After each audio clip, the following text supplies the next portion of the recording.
Құрметті тыңдарман қауым, менің каналыма тіркеліп, қолтаңбаларыңызды қалдыруларыңызды асыға күтемін. Мұжығын 5 бөлім соңы. Адам кейпінде қалғаным бәлкім содан. Хикмет екен. Құбыжыққа айналған әуелі патшаның өзі біледі. Алдына келіп үңілсе, қос мүйізді біреу бағжайып бақырайып тұр дейді. Қақ маңдайында кереқарыс мүйіз, бет жүзін жүн басқан, қорқып қоңыраулатып, уәзір жандай шаптарын шақырмай ма? Уәзірлерде бір өңкей мүйізді құбыжықтар, тіпті бұрынғыдан да елгезек ылдым-жылдым. Дереу қала халқын жиыңдар дейді қаһарлы патша дауыс көтеріп. Сағатқа жетпей хабар жетті. Тақсыр ел-жұрттың төрт көзі түгел сарай алдында алаңға жинадық. Сіздің ғазиз жүзіңізді көруге ынтық, тағатсызданып тұр. Қос мүйізді бас уәзір иіліп бүгіліп жік жаппар. Есік алдына шыға берсе, бас айналып құлап түсе жаздады патша ағзам. О тоба, қақ шекелерінде біз деген кереқарыс мүйіздер, көздері қызарған, жүзері бозарған, адамдар бұқа көзденіп тұра шабатындай, айбат шеге мүйіздерін сұғып алатындай. Тарасын кетсін үйлеріне қалшылдап дірілдеген патша ұлы денесін әзер игерді. Бір ауыз лебіз айтпадыңыз ба? Бас уәзір қиылып патшаға тілек етті. Жоқ айтарым.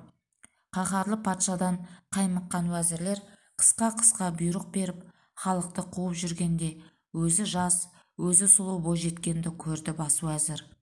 Япырай, қайдан келген перизат? Аң-таң бас уәзір. Сөзге келместен патшаның алдына жеткізілді жас қыз. Кімсің? Көріп тұрсыз, екі аяқты пендемін. Қала халқының бәрі аңға, мүйізді құбыжыққа айналғанда, сен қалайша адам бейнесіндесің? Қыз қасқая қарап тұр. Оның мәнісі жалғыз жаратушыға ғана аян. Не дейді мына пенде? Қалай құйқылжиды? Тәңірі ерекше мейірімді болғанымен қаһары да қатты. Сіздің еліңіз қаһарға ұшырады. Менше, сіз де, сіздің еліңіз де. Емен есіктен енген жендеттер жетіп келді қыздың қасына. Патша айқай салды.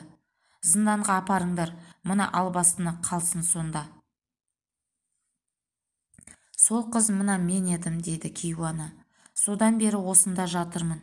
Ол енді өткен өмір. Жә балам, жарық дүниеге шығудың амалын қарастырайық.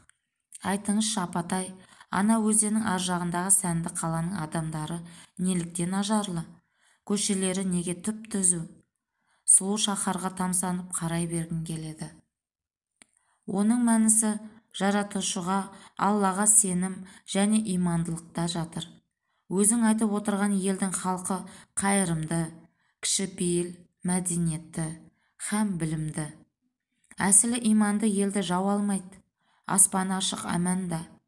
Есі шайқалмайды. Білдің бе? Түсіндім. Түсінсең сол. Жә, мына қамақтан құтылатын қандай амал бар?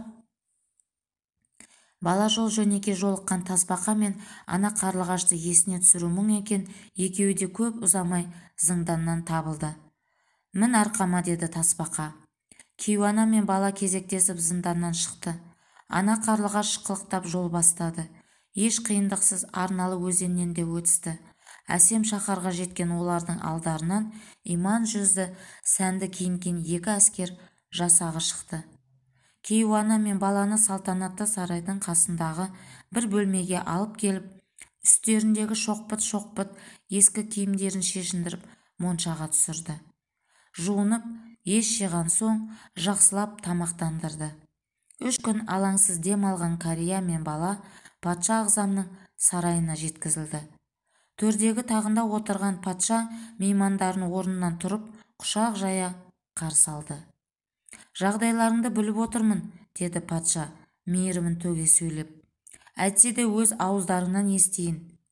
Бала басынан өткен жағдайды баян етті. Ертеңінде патша жұмсаған адам мұжығын шөбін алып келді. Тас зынданда кездескен кәрияны бала өзіне өкіл әже етіп қабылдады. Содан соң екеуін патшаның сенімді адамдары еліне жеткізді. Ал баланың анасы дертінен құлан таза айығыпты.